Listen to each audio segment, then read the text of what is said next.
इस वक्त हमारे साथ मौजूद हैं तीरथ सिंह रावत, जो कि उत्तराखंड के पूर्व मुख्यमंत्री रहे हैं और सांसद भी रहे हैं। उसके अलावा उत्तराखंड के प्रदेश अध्यक्ष भारतीय जनता पार्टी के रहे हैं।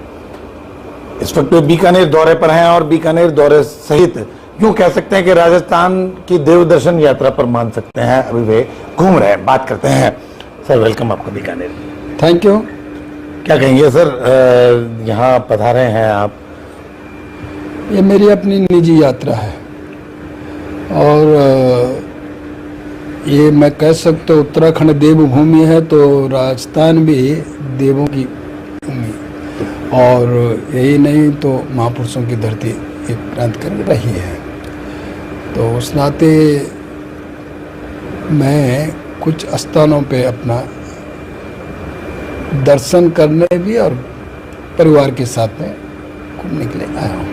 सर, अगर बात करें अभी ताज़ा हालातों की बात करें देश की, आप जो कि राष्ट्रीय कार्यकारिणी में भी हैं भारतीय जनता पार्टी की, तमाम तरह के जो भारत और जो अभी विश्वव्यापी जो चल रहा है उसके बारे में क्या कहना चाहिए? देखिए, आज जो पूरे देश के अंदर जिस तरह का स्थितियाँ बनी हैं, यदि और कोई होता तो मैं सोचता हूँ कि देश न जाने कहाँ खड़ा होता है। लेकिन प्रधानमंत्री मोदी जी, जिनका एक विजन है देश के लिए और यह राष्ट्र परम वैभव की ओर आगे बढ़े और उसको लेकर के विकसित भारत 2047 उसके लिए प्रधानमंत्री जी लगे हैं और उनके साथ में हम लोग भी पूरी तरह के पीछे खड़े हैं। ऑपरेशन सिंदूर की बात करें, उसमें काफ़ी हद तक कामयाबी मिली। क्या ऑपरेशन सिंदूर जिस तरह से बहनों को और अन्य जो समुदाय वहाँ पर्यटन के रूप में गए थे, उनको जाति के आधार पर पूछ करके जिस तरह उनके साथ घटनाक्रम हुए हैं और कई बहनों के सिंदूर कर गए, तो उसको देखते हुए प्रधानमंत्री मोदी ने जिस तरह निर्णय लिए ऐतिहासिक है। सिंदूर का बदला सैनिकों को फ्री हैंड करते हुए और 22 मिनट के अंदर पाकिस्तान की धरती पे जाकर के आतंकवादियों के ठिकानों को नेस्तनाबूद करना ही नहीं तो आतंकवादियों को भी ठिकाने लगाना, यह काम किया है।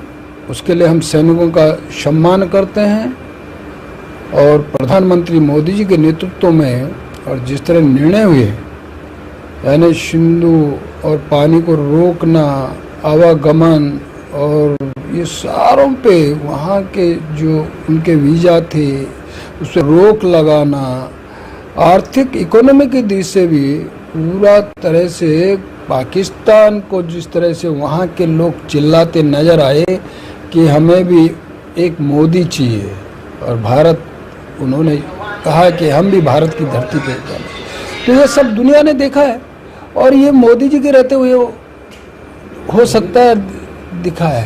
भारतीय जनता पार्टी इन दिनों इमरजेंसी पे बड़ा कार्यक्रम अभियान चल रखा है, जगह जगह तमाम तरह की विचार गोष्ठियाँ होती हैं, क्या कहेंगे?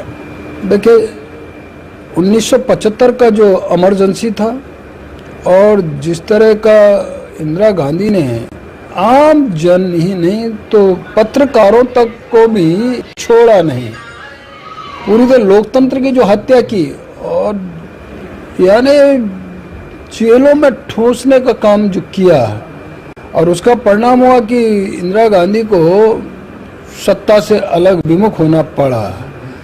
तो वह काला दिवस, काला कानून, और उसको आज पूरे देश के अंदर मनाने का काम भारतीय जनता पार्टी ने किया है। और वो दिन फिर याद करें लोग कि फिर पुनः इस प्रकार का जो काला दिवस के रूप में हम लोग यह फिर ना आए, ऐसा एक आगाह और जागरूक करने का काम भी लोगों किया है। और शायद कि उसको कोई भूल नहीं सकता। इवन कि मैंने कहा ना कि पत्रकार भी उससे अछूते नहीं रहे, ऐसा उस समय का जो काला इतिहास था वो सबने देखा है, उसके विरोध में कार्यक्रम हो रहे हैं। तो ये थे तीर्थ सिंह रावत, जो कि पूर्व मुख्यमंत्री उत्तराखंड सरकार के रहे हैं, जिनका कहना है कि देश में इमरजेंसी को लेकर जो भारतीय जनता पार्टी का जो अभियान है वो कहीं ना कहीं उस सच्चाई को पेश कर रहा है जो पहले जो हुई है इंदिरा गांधी के शासनकाल में। उसके अलावा बात करें ऑपरेशन सिंदूर के लिए भारतीय सेना को पूरी तरह से उन्होंने बधाई दी है, सक्सेस की मोदी जी को भी बधाई दी है। के सिंह, A1 टीवी, बीकानेर।